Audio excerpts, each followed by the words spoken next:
Google is in trouble.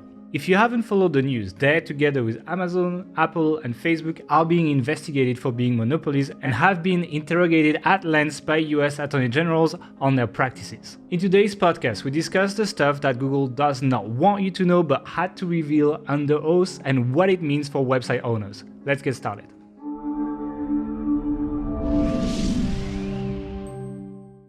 Hey everyone, welcome back to the Atari Hacker Podcast. Today we're going to do something a little bit different because it's something that will affect you to some extent. And we're going to be talking about the Google Antitrust hearing. They are being investigated for being a monopoly right now. So we wanted to talk about this with, you guess who, Mark. So how's it going, Mark? As always, it's going great. Yeah. Just listened to 5.5 hours of congressional subcommittee. Did you listen to every company or just Google? I listened to the whole thing, yeah. That's how much I care about this podcast. Yeah. Which one is the worst according to you? Amazon. Yeah, I would agree. I think the fact that they use the product data from FBA and just like launch competitor products is like quite messy, to be honest. Yeah, and some of their I think the culture in Amazon is the worst. It seems like they're aware of the failings, but even though they have policies against it, they don't enforce it or can't enforce it. And there's a lot of testimony around that. But in general, all of the CEOs, so we had Amazon, Apple, Google, and Facebook CEOs, all of them were a little bit kind of like, I guess, wordy in their answers. So not really giving straight up answers, but rather giving the politically not correct. Answering usually. Yeah. So, that's a great question. I'm so glad you asked that. It's such a great question because we do this, this, and this, and we care about our users' privacy Google and user does experience. All of these, yeah. So usually for me, when they didn't answer, it was just yes, basically. That's kind of the way I'm looking at it. And when you take that approach, then they're pretty fucked. But anyway, let's just go back and explain to people what happened for the people who don't know what happened.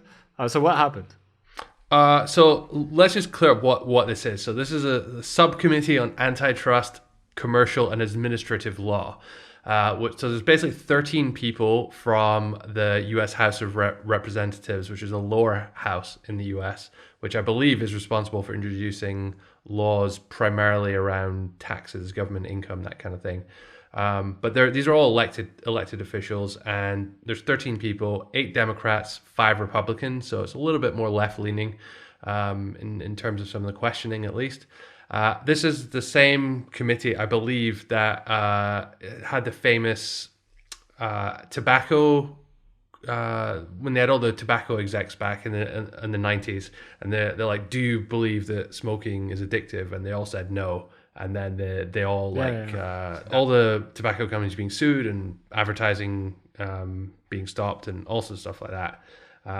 So anyway, this is the first time that all these big tech execs have appeared together to be grilled by Congress or by the subcommittee rather, and they have together in COVID era together. Yeah, they were all remote. They were all remote, and they all had amazing video quality setups. So that was pretty cool. Although Amazon, I guess they're watching our podcast, Although Amazon's Jeff Bezos seemed to have a bit more lag than everyone else. He kept talking when he was being silenced. So, read into that what you will. But basically, there is a concern that these big tech companies are too big at the moment, and that current antitrust regulation, which has been around for hundreds of years in the US, isn't suitable to deal with them because they're big tech companies, and the digital landscape's vastly different to 100 years ago when big oil companies were being broken up by the same legislation. So the subcommittee is trying to identify whether these laws need to be changed in order to handle modern day reality. So that was the primary purpose of it. Yeah, and what happens if they say that they are monopolies? They break them up, right, into multiple companies. Well, that's not the job of this subcommittee. As I understand it, there's a separate department which enforces this regulation, and so this subcommittee is more trying to determine if they need additional legislation to combat it. But potentially, yes, you could have a situation where, you know, Apple or Google is getting broken up, so the ads platform and YouTube and you know, search and whatever else could be separated potentially. Yeah. That's, Although Microsoft was seen as a monopoly not that long ago and was not broken up, for example. So yeah, honestly, I don't really know what happened with that, because I Yeah. believe they were supposed to be broken up, but then it never seemed to happen. Nothing, And no. I don't know, they still push you with Edge or Internet Explorer when you install Windows and all that. So I don't know. And it's interesting that I mean, it was Microsoft. the pressure on OEMs. That was the problem as well. Like the pressure on OEM of installing Windows by default and all that stuff as well. Which is actually a thing that came up here with Google pushing Chrome on Dell as well. So they're trying to get them on all Dell computers. So that was. It seems like that issue hasn't gone away. But it's interesting that Microsoft wasn't actually here, despite them being, I think, a bigger the last bigger big company. monopoly, from what I was reading, the biggest monopoly broken up a while ago was AT&T. Actually, they were broken up in 8 different companies. So yeah, that's what happens essentially, and that could have massive implications, both on stock markets that are massively led by these companies right now, and on just the products in general. You know, it's like, imagine if Google's broken up into 5 search engines or something, like that would change everything. So let's just anything else you want to say to introduce this thing, like, or like the main topics that were discussed or something? No, not really. I mean, there's a lot of detail here, a lot of speculation, and just I want to say that a lot of the statements we're making here are not to be construed as Google definitely did this. It's Yeah. you know, allegedly is the word. Yeah, and also I want to say as well, a lot of so there is evidence provided actually online, so you can go and read like the emails, the email conversations, internal emails in Google, etc., as part of the investigation. And a lot of these emails are quite old, to be honest. It's like 2005 to 2008-9 era or something like this. So it's not new, and yeah, I think a lot of the stuff already has happened. Like when they talk about plans, etc., for example, it's already done, because it's literally like 10, 15 years later sometimes. So yeah, take all of this with a grain of salt, and also not everything is necessarily happened or will happen. They were just old plans, basically. So do you want to start with just the interesting bits right away? Sure. I'll start the first one. The first one was actually, so part of the investigation that they did found out that 63% of searches that start on Google end on a Google property these days. That's what the guy who has the questions, I can't remember his name, I can't remember which one asked, but that's essentially what he was quoting as a number from an internal investigation. And you know, it's things, for example, like you search on Google and then you land on a YouTube video, or you search on Google and you land on a local listing, or you search on Google and you read a feature snippet and you don't click anywhere. I guess that counts as like an internal Google search or something. I guess it's something that, I mean, we've seen all the time, right? It's like since feature snippets, for example, we've seen decline in traffic in general to websites. And well, last year we had more than 50% of queries that did not result in a click to a web property, which I guess is like a large percentage of these like internal searches, etc. And basically, they were talking on how Google used to be a turnstile of the internet, so they used to distribute traffic, to now becoming more of a walled garden. And I think one thing that was quite interesting as well is that actually in one of the internal emails that that Google was having, they essentially explain that when they talk about vertical searches, so they talk about like, you know, like sites like Amazon for shopping, or they talk like Expedia for traveling, etc.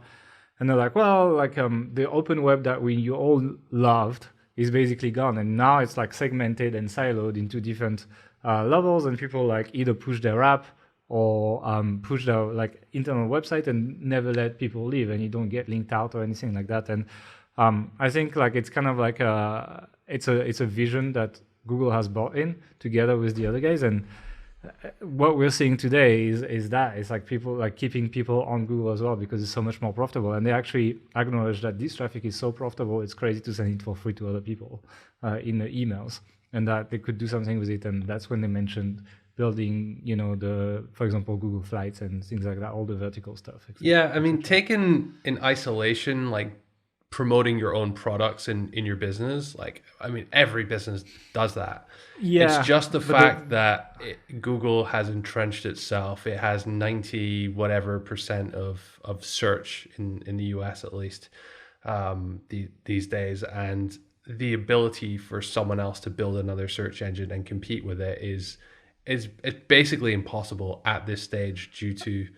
Yeah, they're also mentioning using the search data to enter these verticals, which I guess they did. So they essentially have an unfair advantage here because they have all the data before they enter the market. They know exactly how much traffic these sites get and all of that and so on, and they're able to just... It's not just that, it's like how much money they make, how much money they can make from ads in that space. If you use AdWords and you have your conversion pixel on your thank you page, they have your revenue too. They know exactly how much you make, etc. So they know everything. And so they were able to use that. So I guess for site owners in general, it's just like, well, it's like same as Amazon with FBA, right? It's like I mentioned earlier that Amazon uses FBA data to figure out which verticals to enter and just kill companies and just like make it cheaper and use their size to take it over. Well, Google is kind of doing the same research essentially. It's not really affecting like most people listening to this podcast, to be honest. Like you're too small for Google to care that much. Unless you're like in travel, for example, or like, for example, product reviews in general. I think product reviews is something that Google has started to look at now. So if you Google like best something, then you get like these snippets, these shopping snippets on top, etc. I guess that's how they're going after that. I think featured snippets in general. I mean, I watched the entire 5.5 hour thing, and the word featured snippet wasn't mentioned once. They say still content. So prior to what we have now and what we call now as featured snippets, there have been, like, the weather's always had a featured snippet since as long as I can remember, at least. And there's been a few specific cases which were brought up in the hearing. Interestingly, one of them's a site called Celebrity Net Worth, which unsurprisingly has loads of articles about what the net worth of each celebrity is. Actually, they used to be an ex-client of ours for our agency back in the day. That's funny, actually. Before this all happened, but Google was accused of stealing content from Celebrity Net Worth and displaying it essentially in feature snippet format, so that people wouldn't go to Celebrity Net Worth. They just get everything from... it's the feeder snippets. Google. When I talk about keyword research these days, like I tell people, if you can answer the entire query within the feeder snippet, then don't worry about that keyword because nobody's going to click, Yeah. So it's like, how old is this person, or like, how much money are they worth, or like something that is like a one sentence answer, then it's not even worth writing anymore, because you get so little traffic even though you rank, Yeah, and the subcommittee chair who posed this question said that they had heard consistent statements about this kind of thing from Google. He used the word stealing. The Google CEO said he disagrees with the characterization. Disagreeing with characterization is a phrase that did come up, unsurprisingly, a lot. Probably 20 or 30 times. He doesn't say it doesn't happen. Yeah. He just says that he doesn't like the word. There's another couple of examples. So Genius, which was like a musical lyrics company, this was actually quite a famous case. So they caught Google displaying their lyrics on their site, and they actually put some fake words in the lyrics that Google then scraped and were displaying. So they kind of caught them red-handed. So this was brought up, and Google claimed that it actually purchased the rights to that from another company, and that other company had like misappropriated them or whatever, scraped them. Then there was another situation with Yelp, and like Google was stealing, again, these are the words of the committee, content or reviews from Yelp and displaying it on Google. And then there was at one point, I think Google threatened to delist Yelp or something like that. So that's exactly what happened. They said, let us steal your content or we index you, basically. Yeah, and the hearing didn't go into this into this bit specifically because they seem to be like maybe 3 or 4 years behind what's going on today.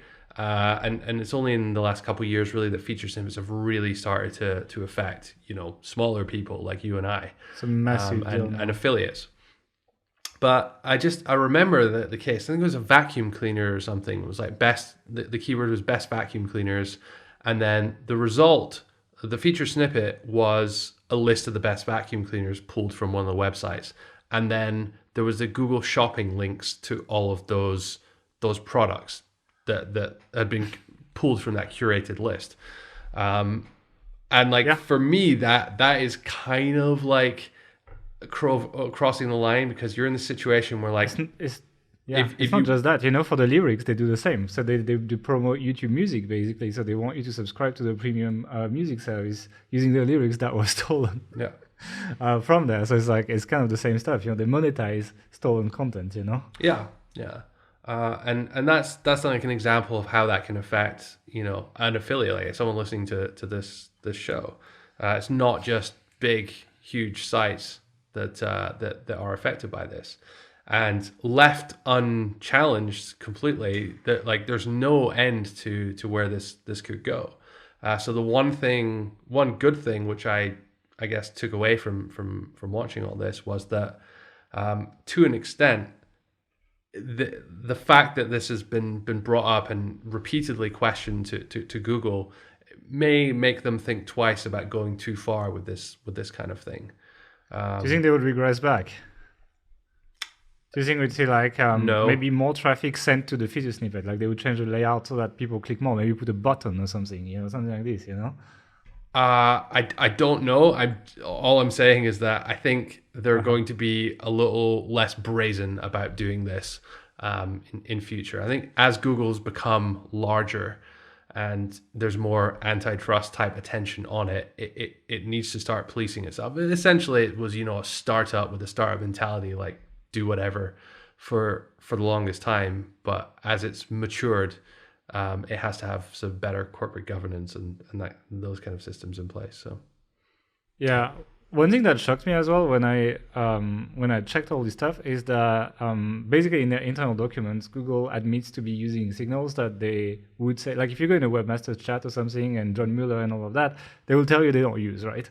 So for example, click-through rate, like clicks from people to search, like they'll tell you it's not a ranking factor. And then these really old emails already mentioned that, and they said they use that as a way to determine the quality, and they use the user metrics, etc. And the clicks, they mentioned that to do that. And it's also congruent with like testing we've done. So I don't know if you remember, like a while ago we released that blog post on like fastest WordPress theme, and then I went on my Facebook, and it's like there's a bunch of people like following me on Facebook, and I was like, can you guys just Google fastest WordPress theme and click on our result? And then through clicks we managed to take it from like bottom of page 1 to like number 3 or something temporarily. Like when the click stopped, like the rankings went down. If you Google it now, I think we're on page 2 or something.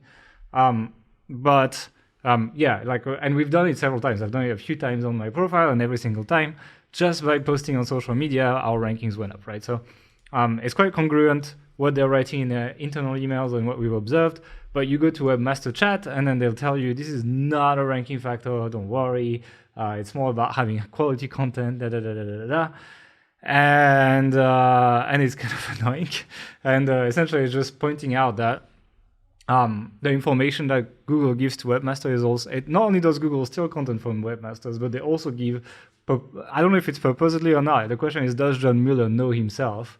Or is he fed by his superior with information that Google wants to give to people, and the best liars just don't know they're lying, And so it's like, I don't even want to blame John Mueller himself. It's more like the company in general that has this attitude that obviously some people internally know that this matters, but the people that talk to webmasters and people who create the content that then Google steals do actually tell people the opposite. And so I think it's one of the reasons they would try to hide that is because it's quite easy to manipulate. I mean, if I can post on social media and push my rankings up, imagine what you can do on like a sales period, for example. Imagine for Black Friday if you can boost your rankings by buying clicks on Mechanical Turk or something like that, which people do already. It does happen, and I imagine that as we talk about this, more people will do that. It's I guess they just don't have good filters for that, or they're not as good as maybe for links, etc. because it's much harder because they don't have as much data about people who just randomly go on Google not logged in than they would have from like links from sites that they've been tracking for years, right?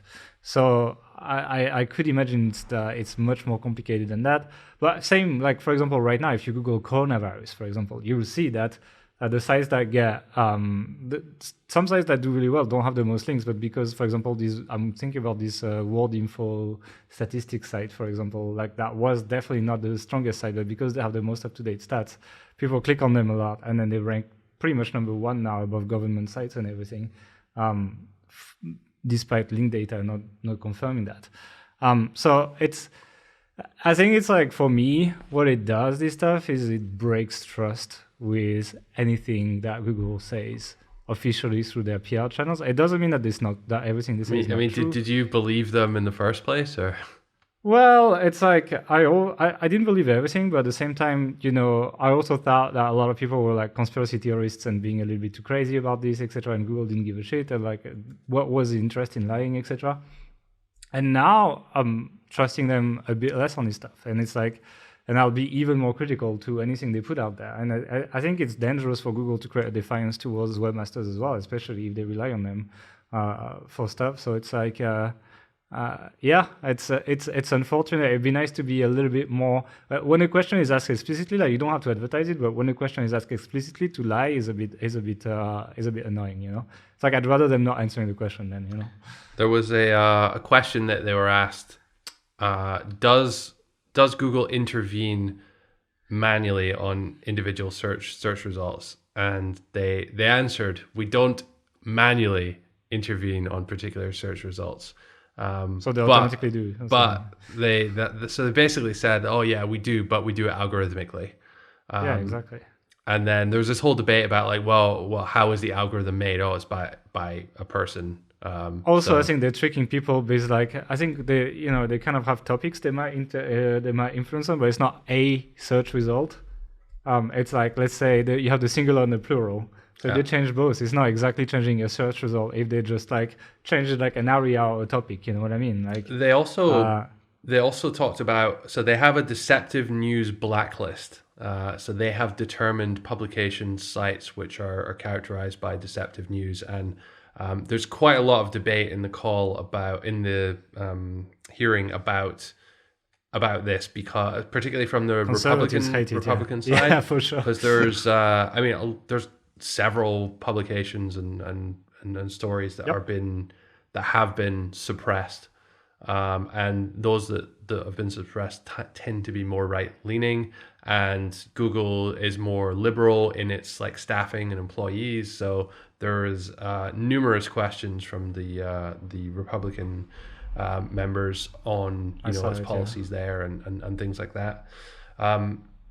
But what was also because interesting, also there was this, so for that part, there was actually an internal email that was quoted by a Republican guy that were like a senior member of staff of Google, like, was trying to push like Latino vote in key states and swing states, etc. Like, we don't know if it's true or not. It's like, this guy seems pretty, like, I've seen this guy question Fauci as well for the coronavirus stuff, and he's very, very biased. Yeah. So it's questionable how they orient the questions as well. It's not just Google being evil here. There's also something where, and the Google CEO was in on this email when someone said something about like I think it was pushing Clinton or like hurting Trump in the election. Through search features or something. Something like that. And when asked about it, the CEO of Google said that, oh yeah, that was a joke or something like that. And that was a bit iffy. But what I was going to say about the individual search results is Google said that they have something called fringe ranking. And that is responsible, my understanding is that is responsible for scoring the fringeness, I guess, of a publication or a website. So, and I'm just wondering how much of that was related to, for example, at the Medic update, which, essentially penalized sites which were less evidence-based. So things like,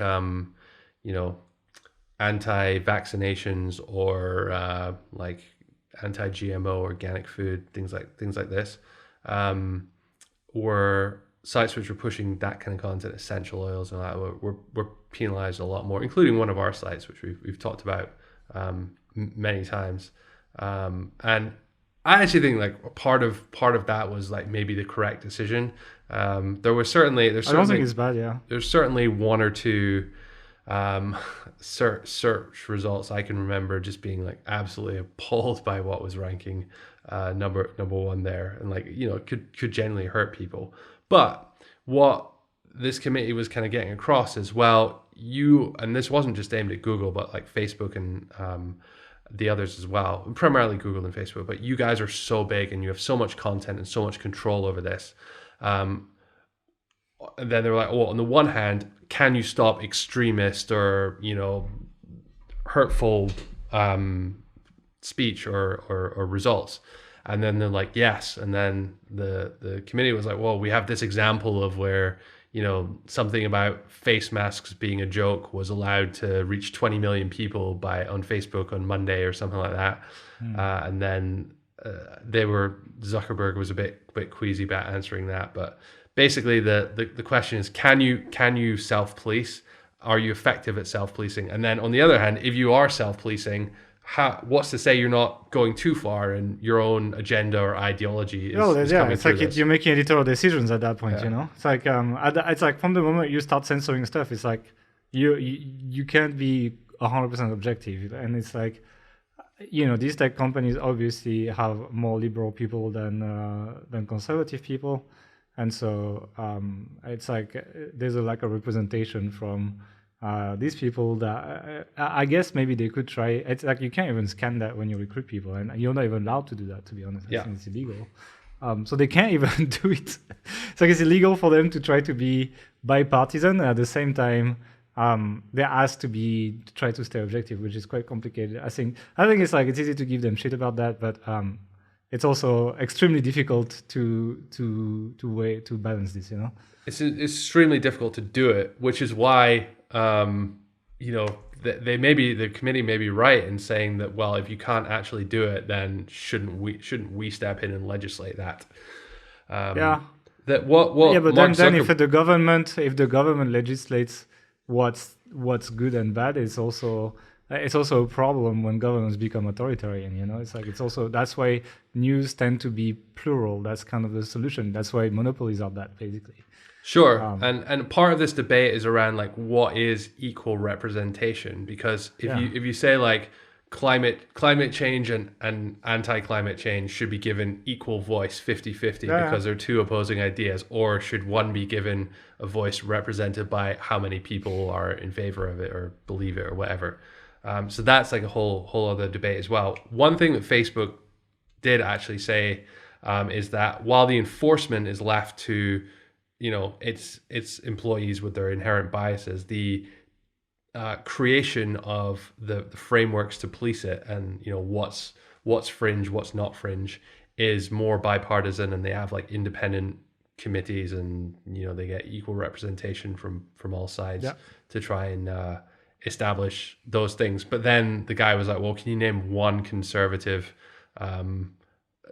publication which is contributed to that? And it was like he couldn't. So not quite sure on those things. Fair enough. It's hard to tell, but I think it's more the fact that they're so big. I think the main problem, because you know, if Fox News was the biggest TV channel in the world and had 90% of all viewership, it would also be a problem, right? It's like it's the same thing, you know. Sure. So it's like it's more about like that's why the only way to balance news is to just have many more or less similar sized outlets. Yeah. And I think that's why the antitrust thing is here. But it's quite interesting, this fringe ranking, and I'm wondering, it's probably algorithmic, right? It's like it's not someone just looking at it and putting a score. So I guess that, do you think that means that EAT is real? I mean, they've confirmed that fringe ranking is real for an extent. So I mean, EAT specifically being a thing, I don't know, but like the what EAT represents, I mean, of course that's going to be a thing, like authoritativeness or trust. Like, of course that's going to be a thing, but just not in the way. I think EAT is the concept, and fringe ranking is the metric. It's one of the metrics they use to make it happen in real life, basically. And they put a score of 1 to 10, basically, of like 1 being untrustable and 10 being very trustable, for example. So it's quite interesting. I think one thing I saw as well is around the human raters. So when you ask when you ask to webmasters chats, etc., you're like, oh, how do you guys use human raters? And they usually say we use it to test different versions of the algorithm. We give 2 versions of the setup to a human quality rater, and then he just says I like the one on the left or I like the one on the right better, and based on that we pick which changes we want to roll out based on how this was calculated, right? Yet and then they say, oh, these don't affect the algorithm at all, and they don't actually influence rankings, right? And again, this was a partial answer. This wasn't exactly a lie. It was a partial answer. So what the internal emails say is that they don't use the answers from the human raters as ranking signals, but they use these to feed machine learning, basically. So they use, and it's a little bit different from like already making the algorithm, then asking people to choose, versus making the algorithm based on people's choice. And what it means is that in the end, Google is just trying to replicate that human choice thing, and actually people's answer to these things actually has an influence on rankings later. It's just they haven't made that choice. They just try to replicate the choice with machine learning and just scale this up. But it's a little bit different than quality control, right? It's actually using this as a signal to teach a computer to make the same choices in the future. And so as a result, like now you understand why they have so many human quality raters, because I don't think they need as many if it was just to quality control search. And I think they do a better job in the short term, at least. So again, it's one of these things where you go to the webmasters chats and they tell you one thing, and you read their internal emails and it's something else. And really, I think this kind of stuff is, because of the timeline, I think it matches with Google Panda more or less. So I think, and it's like, when they released Google Panda, they were like, oh, ask yourself, would you put your credit card details on that website? Would you do this? Would you, questions they would ask to humans, to be honest. So I think this and maybe RankBrain and things like that, and just the fact that Panda is rolled out inside the core algorithm now, was the making of that, and the making of these kind of updates that we can't really understand, saying, oh, it's just about links, or it's just about this, etc. It's more them trying to essentially replicate that human mind of deciding, like, do I like this page, do I not like this page? And they could do the same for backlinks, for example. They could be like, do you like this link, do you not like this link? And then just kind of replicate that, and then just process backlinks in that way. And then it's like 100 different factors that come in when they essentially try to emulate that human decision. And that's why it's so hard to point out as SEOs what these updates are. And like something like Medic rolls out, and if they build these algorithms based on that, essentially, and they need a lot of input to create this kind of machine learning. Like that's why they have like tens of thousands of human raters that all they just say, I like this, I like this, I like this. That's because you need millions of input to actually put something that's semi-decent. And then I guess they use also A/B testing in the SERPs to get your feedback without you knowing. And so it's a little bit different. And I think that explains a lot of updates that were unexplained. And that explains the updates when Google's like, there's nothing to fix. You should just have great content and read the search guidelines. Well, basically, they're just using this and they're trying to copy that. And they were saying they didn't do that. So again, lack of transparency. And even if we know, like, what does it change? It's not like I can change a lot of things in the way I approach things. So it's like, why do they not tell you? And that is a little bit irritating to me. And again, it's like it's not like I'm gonna figure it out because I know how you do it, because anyway, I don't know how your algorithm works. So I don't know. It's like, it feels like Google just lies to webmasters because they're so afraid of being caught upon, or maybe they have bad memories of like SEO 15 years ago where you could just stuff keywords and they had no control over this. They don't even want to tell you how to do things, or they're afraid of competition. They're afraid of like DuckDuckGo doing the same thing, for example, or Bing doing the same thing, etc. And so it's like a competitive advantage.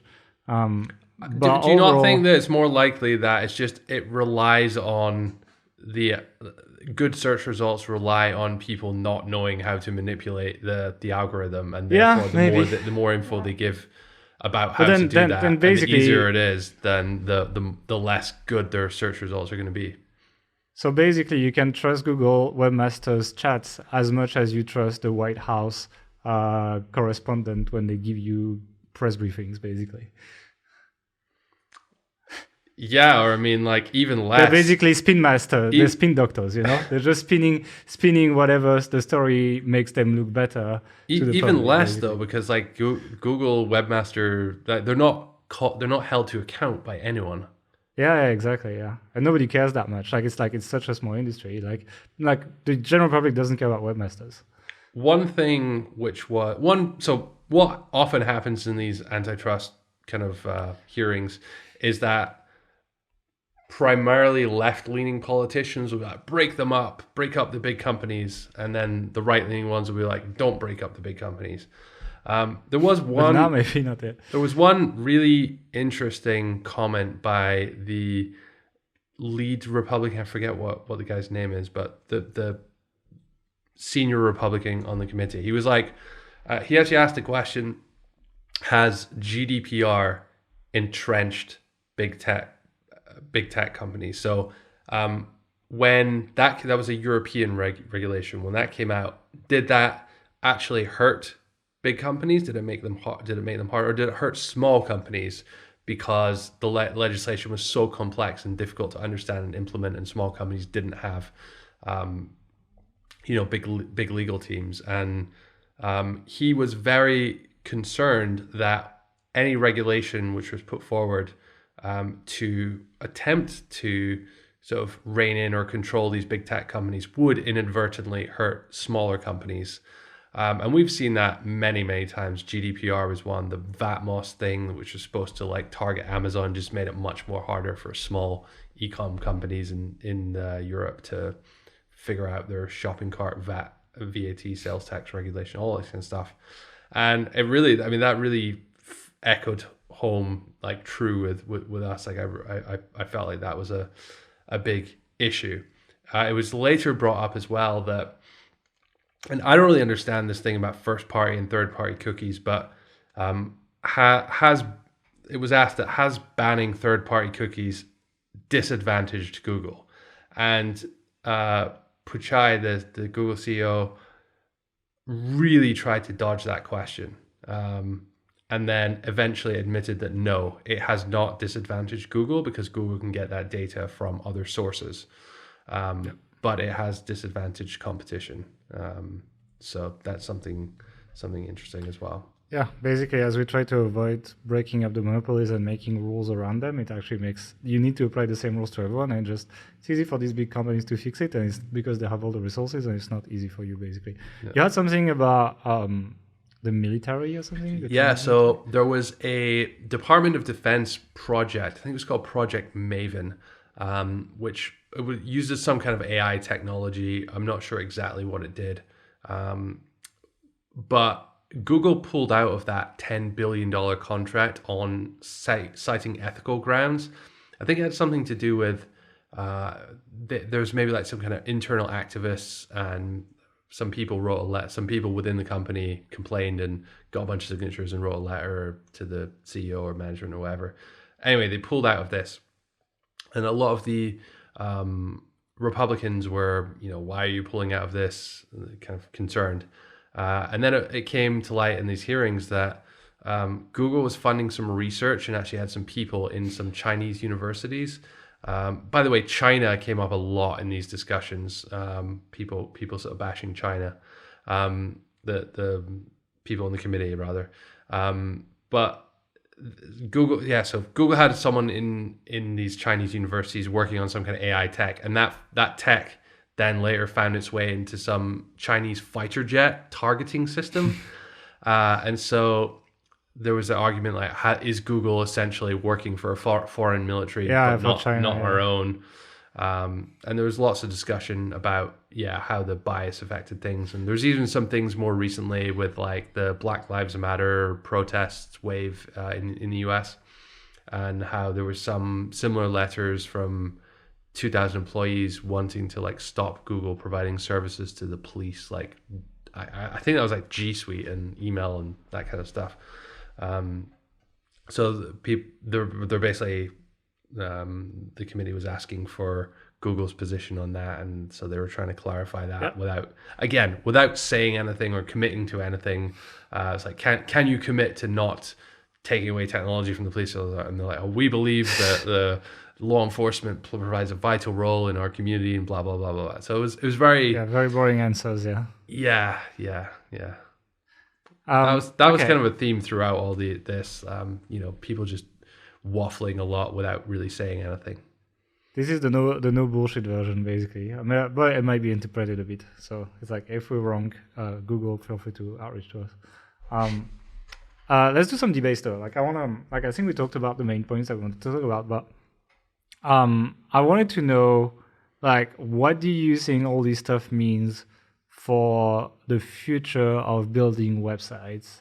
People who listen to this podcast, what could change for them based on this whole investigation? Obviously, they're just investigating whether they need to change the law right now, which means we're pretty far away from any government action, I imagine. Well, that's different from enforcement of the law. So there are also there's some case in California, and I read something in The Economist about them wanting to have some kind of start some kind of antitrust hearing prior to the election, at least. So this is, it's still happening, and I think this is definitely not the last we've heard about this. Even if the laws don't change and are suitable, enforcement of them is a separate thing, and there seem to be cases here which demonstrate that actually, some lines have been crossed. But in terms of how this affects you and I, or the average website owner, authority site owner, it doesn't for now. I think they'd be a bit less aggressive in rolling out new stuff, etc. Maybe they might be less aggressive in sending in growing no-click searches, etc. Or changing the layout so that it grows even more and so on. Yeah, we were talking about a day when Google has 100% of the results to Google's properties and that, and I think that is probably never going to happen. It may increase further from where it is now, but this is definitely a signal that, hey, you guys are maybe pushing the boundaries a little bit. You need to rein it in, otherwise we'll regulate. And so I think this kind of warning shot has maybe been heard, and that may impact future decisions in Google, which hopefully will stop blatant theft of content in snippets, and redirecting they need to make it less obvious, shopping links and those kinds of things. I think also it's you need to look at the alternative, right? Imagine they go and they're Congress okay, we need to break up Google into 6 search engines. That would also be a bit of a nightmare for everyone, to be honest, and including website owners, because I don't think they would. That's not really how they break up companies. They would break separate, Gmail, etc. Yeah, they would separate, maybe Gmail, Google Cloud, search.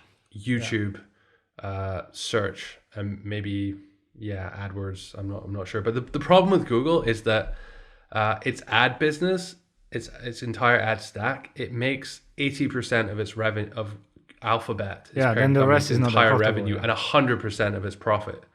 So it's you just have a bunch of other companies pissing away money on bandwidth and other stuff, and not really. Yeah, they're just generating data for the advertising platform, basically.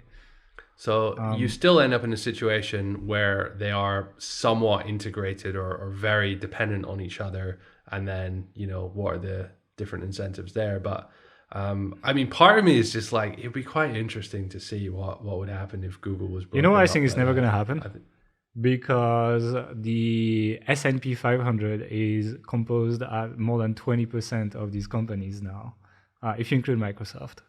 And so, especially in the current times that we're living in, obviously, the American government is spending trillions of dollars to make sure the stock market is not collapsing.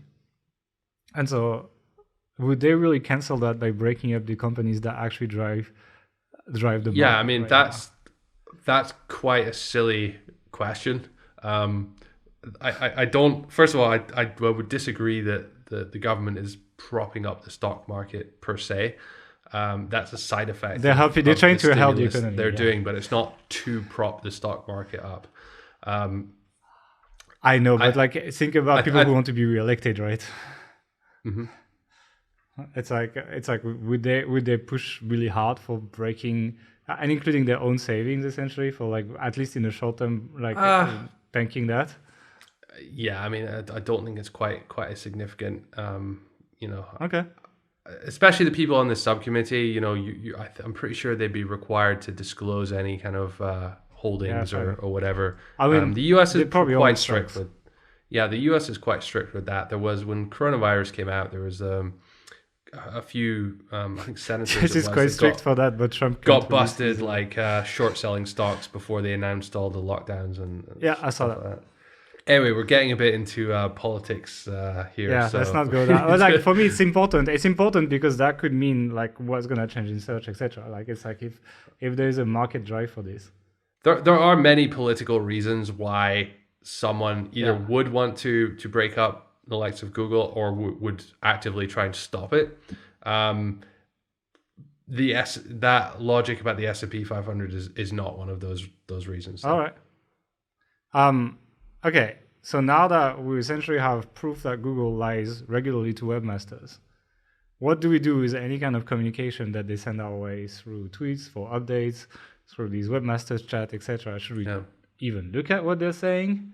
Yeah, 100%. Like you still got to listen to them.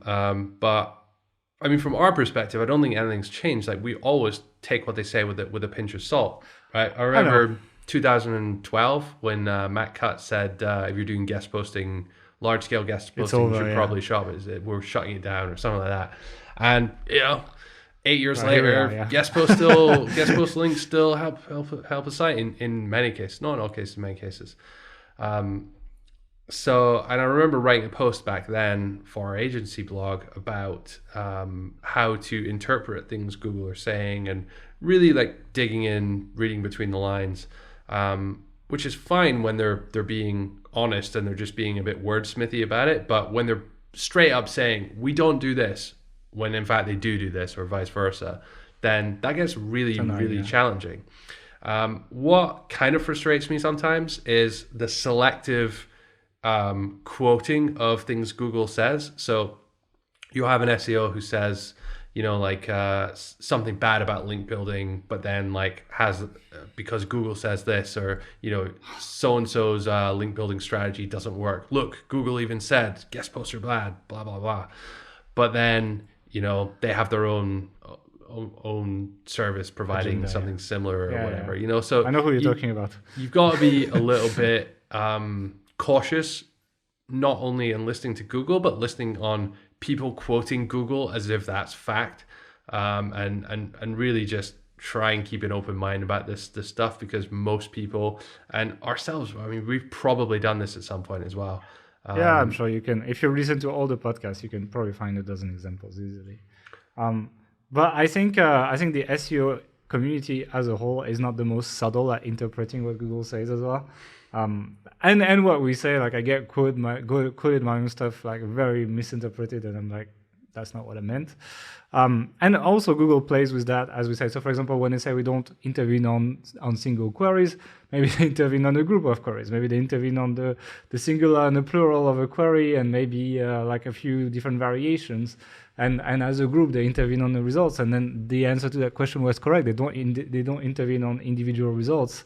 And actually, they call individual results a single page listing. So maybe it's multiple page listing that they intervene on or something like this. And it's like, and that would actually not also qualify the answer as true while not being what you think it is. And so you need to be quite careful. There was an SEO in Chiang Mai that told me essentially Google lawyers you all the time with the answers.